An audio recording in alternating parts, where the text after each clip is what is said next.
Apocalipse Essencial. Estamos começando a nova série. Essa série é baseada no capítulo 4 de Apocalipse. Eu quero deixar aqui já pronto para nós lermos. Seja bem-vindo ao vídeo da Vida em Cristo. Você que está na Vida em Cristo, nós temos a alegria de estudarmos juntos o livro do Apocalipse. Já o fizemos capítulo 1, 2 e 3 na série Apocalipse Sem Medo, e agora iniciamos essa nova série Apocalipse Essencial. E nós vamos começar com o capítulo 4, convido você a nos acompanhar. Veja só que interessante, né? Depois dessas coisas olhei e diante de mim estava uma porta aberta no céu. A voz que eu tinha ouvido no princípio falando comigo como trombeta disse: suba para cá e lhe mostrarei o que deve acontecer depois dessas coisas. Imediatamente me vi tomado pelo Espírito e diante de mim estava um trono no céu e nele estava sentado alguém. Aquele que estava sentado era de aspecto semelhante a jaspe e sardônio. Um arco-íris parecendo uma esmeralda circundava o trono, ao redor do qual estavam outros 24 tronos, e assentados neles havia 24 anciãos. Eles estavam vestidos de branco e na cabeça tinham coroas de ouro. Do trono saíam relâmpagos, vozes e trovões. Diante dele estavam acesas 7 lâmpadas de fogo, que são os 7 Espíritos de Deus. E diante do trono havia algo parecido como um mar de vidro, claro como cristal. No centro, ao redor do trono, havia 4 seres viventes cobertos de olhos, tanto na frente como atrás. O primeiro se parecia com um leão, o segundo parecia um boi, o terceiro tinha o rosto como de homem, e o quarto parecia uma águia. Cada um deles tinha 6 asas, era cheio de olhos, tanto ao redor como por baixo das asas. Dia e noite repetem sem cessar: Santo, Santo, Santo é o Senhor Deus Todo-Poderoso, que era, que é e que há de vir. Toda vez que os seres viventes dão glória, honra e graças àquele que está sentado no trono e que vive para todo sempre, os 24 anciãos se prostram diante daquele que está sentado no trono e adoram. Eles lançam suas coroas diante do trono e dizem: Tu, Senhor, e Deus nosso, és digno de receber a glória, a honra e o poder, porque criaste todas as coisas e por tua vontade elas existem e foram criadas. Que coisa preciosa! Esse é o nosso ponto de partida, o capítulo 4 do Evangelho de Apocalipse. Boas notícias vindas de João por meio do Apocalipse. Pois bem, João está extasiado. A gente percebe que ele está pasmo, ele está assim em profunda contemplação e admiração. E ele vê uma porta aberta no céu e uma voz que diz para ele: sobe até aqui. E existem alguns elementos ao redor desse trono que a gente precisa dar um destaque, né? Além da porta aberta, um paralelo entre a visão de Ezequiel em 595 a.C. em Babilônia e essa visão de João aqui que nós acabamos de ler. Ele vê um trono no centro de tudo, tá? E alguns elementos ao redor desse trono, como 24 tronos, 24 anciãos e 24 coroas. Ele vê também 7 lâmpadas, ele vê 4 seres viventes e ali há 2 cânticos sendo entoados. O primeiro exalta a santidade e a presença de Deus na história, e o segundo exalta a dignidade de Deus expressa na criação. E o que o Espírito Santo nos revela nesse texto? Veja bem, João está sendo convidado a participar de um culto de adoração no céu, exatamente na sala do trono. Isso diz, e você vai ver isso ao longo de toda essa série de vídeos, que o livro do Apocalipse é um livro litúrgico. Ele foi concebido também e serviu durante muitos anos para o exercício do culto a Deus. Ele tem muitos cânticos, ele tem muita contemplação e ele foi usado como liturgia, para que os nossos primeiros irmãozinhos lá no primeiro século, no segundo século, adorassem a Deus, tá? E hoje, nós temos o livro do Apocalipse como um livro litúrgico. O que é o livro de Apocalipse para nós? Eu queria agora abrir um parêntese e falar um pouquinho sobre essa questão da pandemia.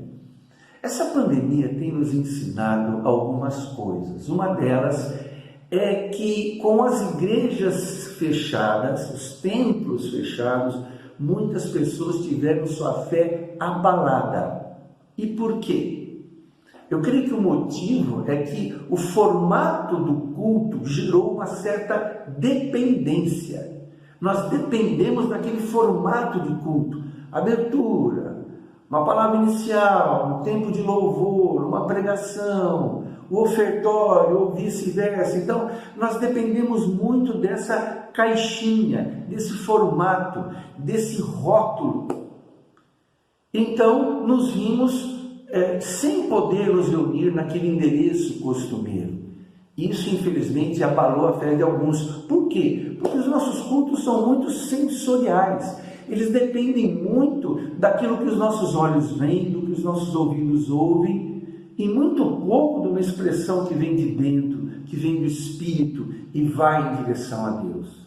Isso é uma crítica, mas eu acredito que você vai concordar comigo. Então, esse capítulo 4 fala sobre a essência da adoração. Tá? Por exemplo, o culto a Deus, ele se dá quando a porta do céu se abre.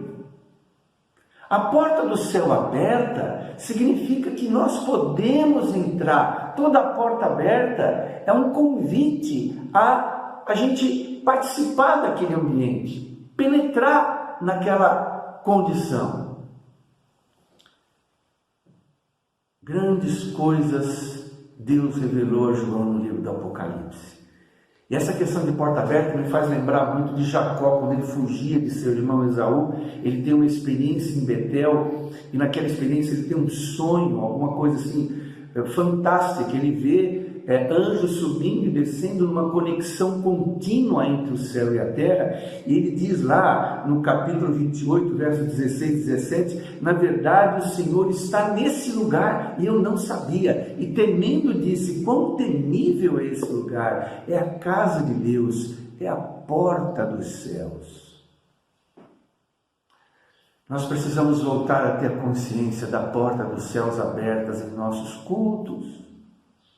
E como que a porta do céu é aberta? Jesus falou, batei e abrir-se-vos-á. É por meio da oração, é por meio do quebrantamento, é por meio da busca. Nós deveríamos começar os nossos cultos com muita oração. Eu me lembro do tempo em que, antes do culto, nós tínhamos 30, 40, 50 minutos de oração. Era um grupo grande de pessoas orando, buscando, procurando que a porta do céu possa se abrir, para que nós possamos entrar e adorar como Deus merece ser adorado. Que lindo, né? O culto a Deus se dá com o chamado de Deus à adoração. João ouviu uma voz dizendo, sobe até aqui. Que bênção! Eu fico imaginando que muitas vezes nós achamos que o culto, nós o fazemos, nós o criamos, no nosso horário, no lugar que nós determinamos, do jeito que a gente acha que tem que ser, quando o culto é um convite de Deus, dizendo, subam até aqui, venham até mim, aproximem-se, participem dessa ambiência. Vocês estão num ambiente totalmente outro, totalmente diferente. Eu quero ser cultuado neste ambiente, que vocês participem dessa ambiência, para que vocês saiam transformados como Moisés, que subiu o monte e voltou com o rosto brilhando. Louvado seja o nome do Senhor. O culto a Deus se dá em espírito e em verdade, meu querido. É assim que nós cultuamos a Deus. Não se cultua a Deus na força da nossa personalidade, no emprego dos nossos sentidos. Homens naturais não adoram a Deus. Adoração é uma resposta que eu dou à majestade de Deus que eu estou contemplando. Quando um torcedor vê um gol, ele fica extasiado. Quando se encerra um espetáculo no teatro, todo mundo levanta e aplaude extasiado. Quando um competidor de Fórmula 1 cruza a linha de chegada em primeiro lugar, ele evoca aquela êxtase na sua equipe ali nos boxes. Adoração é isso, é contemplar e vibrar em adoração.